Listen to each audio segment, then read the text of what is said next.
Hello and welcome to Wisdom and Wealth, a channel dedicated to helping those of us over 40 navigate life with greater peace, clarity, and abundance. Have you ever considered that every thought you entertain might be shaping your reality? It's true. Your mind is like fertile ground, it grows what you plant. When you nourish it with positivity, focus, and a clear sense of purpose, you cultivate a mindset that empowers you to thrive. But, and this is crucial, if you allow negativity, fear, or self-doubt to take root, that's precisely what you'll encounter at every turn. As the Buddha wisely said, the mind is everything. What you think, you become. In this video, we're going to delve into 7 profound lessons rooted in Buddhist principles, designed to help you consciously cultivate a mind conducive to a life brimming with peace, growth, and genuine fulfillment. These are tried and true methods that can assist us as we get older in life. And, if you're already finding this introduction valuable, please take a moment to like this video and subscribe to the channel for more content designed to enrich your life journey.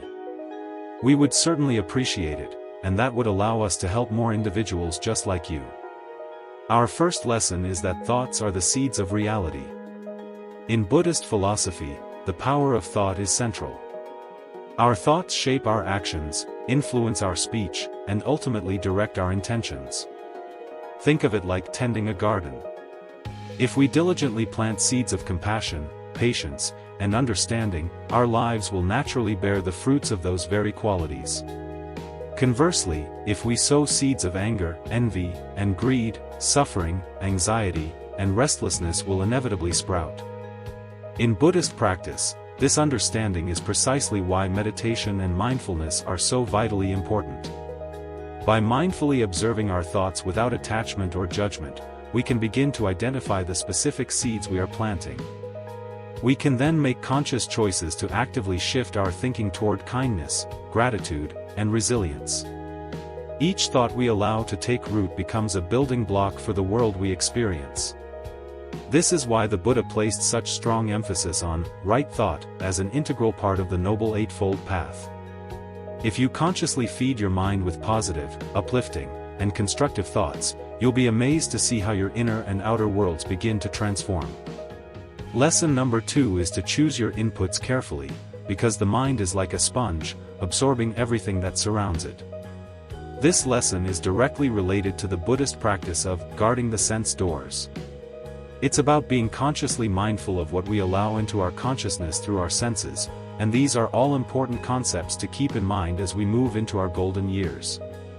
This includes what we see, what we hear, what we read, and even the kinds of conversations we engage in. If we constantly expose ourselves to negative news, toxic conversations, or environments filled with gossip and drama, our minds become cluttered and distressed, leading to inner turmoil. Instead, we must proactively choose inputs that nourish the mind and guide it toward a state of peace. For example, if we intentionally surround ourselves with the teachings of the Dharma, supportive friends, and positive influences, we're essentially nourishing our inner landscape with calm and understanding. So, how can we begin to implement this in our daily lives? Well, one simple practice is to take a few moments each day to thoughtfully reflect on what you are allowing into your mind. Perhaps listen to a guided meditation, read a passage from a Buddhist text, or simply spend some quiet time in nature. These seemingly small shifts can make a huge difference in helping you cultivate a mental space of peace and clarity, reflecting what you intentionally allow into it. Now, if you are finding these types of insights useful, be sure to like the video and subscribe to this Buddhist doctrine channel. Our third lesson is to turn off autopilot thinking. In Buddhism, reactivity, or responding without full awareness, is seen as one of the greatest obstacles to inner peace. Many of us navigate life on autopilot, automatically reacting to situations and people without conscious thought. This reactivity often stems from deeply ingrained habitual thought patterns, often shaped by past traumas, fears, or social conditioning. These patterns then dictate how we respond to the world. By consistently feeding these autopilot responses, we effectively relinquish control over the direction of our minds. Through the practice of mindfulness, however, we can become increasingly aware of these automatic patterns. When you find yourself reacting impulsively, pause and observe the thought that is triggering the reaction. Is it anger? Fear? Jealousy? Simply acknowledge it without judgment. Then, consciously choose a new, more skillful way to respond. Each time you consciously interrupt autopilot thinking, you reclaim a bit of control over your mind. Over time, you'll find it easier to respond from a place of peace and compassion, rather than from ingrained habits, allowing your mind to reflect clarity rather than chaos. This will allow you to think things through and make the best choices as you get older. Lesson number 4, reframe challenges as opportunities. Buddhism teaches that suffering is an inevitable part of life. But it also teaches that suffering can be a profound teacher. When faced with challenges, our instinctive reaction is often to resist, trying to avoid discomfort at all costs.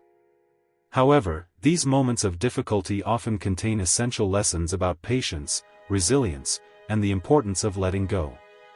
Consider how Buddhist monks embrace discomfort and challenge as ways to train the mind. A challenging experience becomes an opportunity to cultivate inner strength and learn non-attachment. By reframing suffering in this way, we free ourselves from the need to resist life's difficulties and instead accept them with an open heart. Each time we face a challenge, we can ask ourselves, what is this trying to teach me? Feeding your mind with this perspective not only builds resilience but also transforms suffering into wisdom, allowing you to navigate life with greater equanimity. And if you are enjoying these insights and want more, please be sure to like and subscribe to the channel. Our 5th lesson is to practice gratitude daily. In Buddhism, gratitude is more than just saying thank you or appreciating something nice. It's a powerful pathway to experiencing true joy and breaking free from the endless cycle of wanting and craving. The Buddha taught that our minds are often preoccupied with desires for things we don't have. These desires keep us restless, constantly searching for happiness somewhere else, in something, or in someone. But gratitude changes that by shifting our focus from what's missing in our lives to what's already present. When we make this shift, we feel more fulfilled and content, as if our lives are already enough, just as they are. Practicing gratitude can be surprisingly simple and doesn't require a huge effort. One effective way is to start each day by reflecting on a few things you're thankful for. It might be the warmth of sunlight in the morning, the comforting taste of a favorite drink, or a pleasant moment shared with a friend. Even seemingly small things, like the feeling of a soft blanket, the peacefulness of a quiet moment, or the beauty of a flower in bloom, can be part of your gratitude practice. The key is to pause and acknowledge these small blessings that often go unnoticed, shifting your mind to see what's good in your life. Every time you express gratitude, you are training your mind to notice the positive aspects of life. This mental habit is particularly powerful during tough times, when we're feeling stressed, worried, or sad. Our natural tendency might be to focus on what's wrong or missing, but practicing gratitude helps us to look beyond immediate difficulties and notice that, even in challenging moments, there are still good things around us. This can be as simple as feeling grateful for a supportive friend during hard times or appreciating a moment of rest after a busy day. Gratitude can become a natural response, bringing peace and fulfillment into your everyday life. As you practice, you may notice that feelings of longing or dissatisfaction start to fade. Instead of always seeking something more or something else, you'll feel more at ease with what you already have. Your inner environment becomes calmer and more peaceful, and this sense of appreciation helps you build a life filled with more joy and contentment. It is very important to consider and take these steps towards gratitude as we grow older. Lesson number 6, visualize your goals as achieved. Visualization is a powerful tool in Buddhism, often used to cultivate qualities like compassion, patience, and mindfulness. This practice involves vividly imagining oneself embodying positive qualities or visualizing a peaceful state of mind, reinforcing these attributes in daily life. In Buddhist meditation, visualization is seen as a form of mental training, helping us become more compassionate, focused, and resilient when facing challenges. By picturing our goals and ideal qualities as though they're already part of us, we train the mind to adopt and embrace these attributes, making them more attainable. Imagine you want to become more patient or compassionate, for example. Instead of simply hoping for these qualities, sit in meditation and picture yourself acting with patience and kindness. See yourself responding calmly in challenging situations, smiling at others, and embodying compassion with everyone you meet. Picture every detail, the sound of your voice, the expression on your face, and the feelings of peace in your heart. By immersing yourself in this visualization, you're planting the seeds of patience and compassion in your mind, allowing them to grow naturally in your everyday life. This isn't merely daydreaming, it's a deep rewiring of the mind. Studies show that visualizing an action or quality can activate the same areas in the brain as physically performing it, which aligns with Buddhist teachings on bhavana, or mental cultivation. Each time you practice seeing yourself with these qualities, you're strengthening the mental pathways that make these behaviors more accessible, more natural. Visualization gradually makes you feel as though compassion, patience, and resilience are already parts of who you are, which in turn makes it easier to act in line with them. And of course, we do not want to forget our mantra here at Wisdom and Wealth: like and subscribe to keep the Buddhist doctrine at the forefront of your life. Visualization also extends to our personal goals and aspirations. If you're aiming to achieve inner peace, visualize yourself moving through life's ups and downs with grace, staying centered regardless of what happens. Imagine letting go of your worries, being grounded in every situation. This mental imagery allows your mind to experience the peace you desire, making it feel familiar and reachable. Then, when you encounter challenges, you can return to this mental anchor, the image of yourself as resilient and at peace, helping you to embody this state in real-life situations. Visualization can help you see yourself in a new light. Instead of viewing yourself as someone who's striving or struggling, you start to internalize these qualities as an integral part of your identity. This shift in mindset is profound. When you believe that these qualities are already within you, you're more likely to act in alignment with them. Visualization bridges the gap between intention and action, making it possible to manifest positive qualities more naturally. In Buddhism, this practice isn't about chasing after goals or becoming better, it's about honoring the potential within each of us.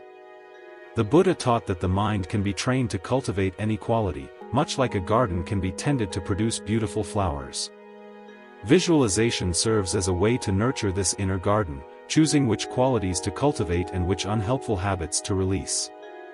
Every time you visualize embodying peace, compassion, or patience, you take another step toward truly becoming that person.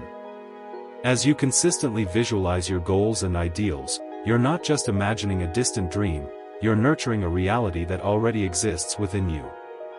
This practice not only deepens self-belief but also reduces doubt, allowing you to act from a place of peace and confidence. Over time, visualization reveals that the best version of yourself is not far away, it's simply waiting to be fully realized from within. The journey is transformative, bringing harmony between your inner values and outward actions, showing that who you want to be is already within reach. Our seventh and final lesson is to cultivate self-compassion. In Buddhism, self-compassion is essential for personal growth, inner peace, and resilience.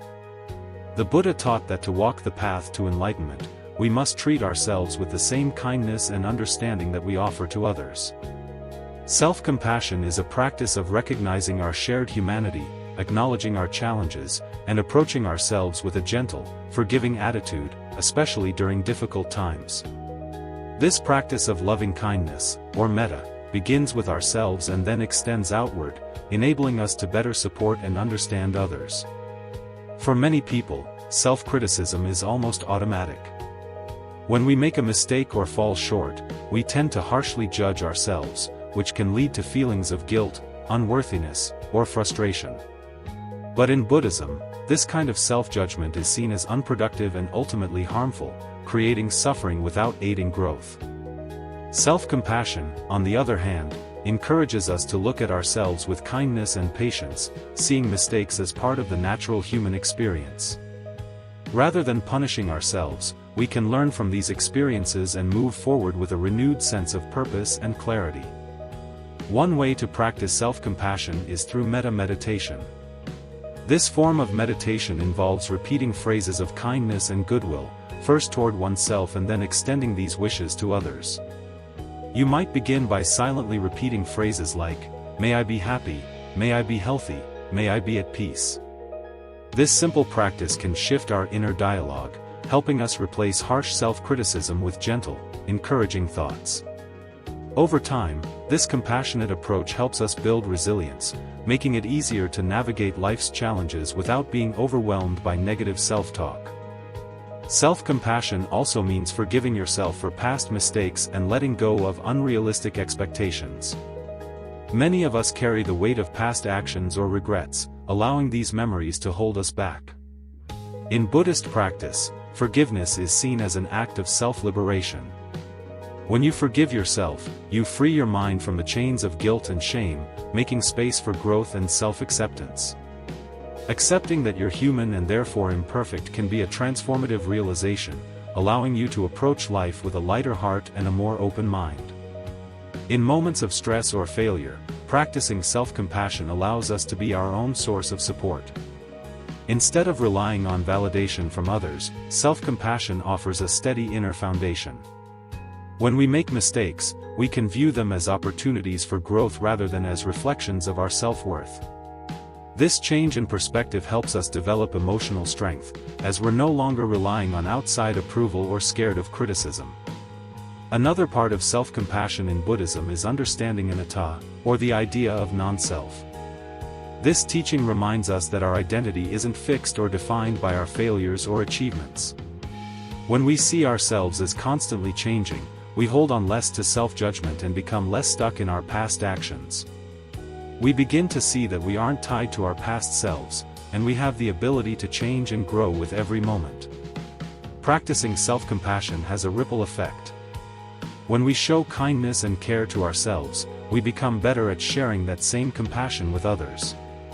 This strengthens our relationships and builds a deeper sense of connection, making it easier to meet others with empathy and calm. By nurturing self-compassion, we react less, understand more, and become better at giving love without judgment. Self-compassion is the foundation for inner peace and spiritual growth. When we treat ourselves with kindness, we build a mental space where healing and strength can grow. This way of thinking not only makes us stronger but also brings a feeling of freedom and acceptance that helps us live with a lighter heart. By practicing self-compassion, we see that being gentle with ourselves isn't a weakness, it's a strength that gives us the bravery to face life's challenges with a kind and steady heart. With time, this practice shows us that real peace comes from accepting ourselves with the same loving kindness we wish to give to others. Now that you have come to the end of this video, please like and subscribe to the Buddhist Doctrine channel. In Buddhism, the mind becomes a mirror of what it is fed. Every thought, experience, and input we let in shapes our inner world and, ultimately, our life. By mindfully choosing to fill our minds with positive, uplifting, and kind thoughts, we create a life full of peace and wisdom, not just for ourselves but for those around us too. Keep in mind that each moment is a chance to decide what you feed your mind, so make your choices wisely. If these Buddhist teachings resonate with you, like this video, share it, and subscribe for more thoughtful insights. Start today by taking the first step to transform your mind and life into a reflection of the peace, wisdom, and compassion you wish to find.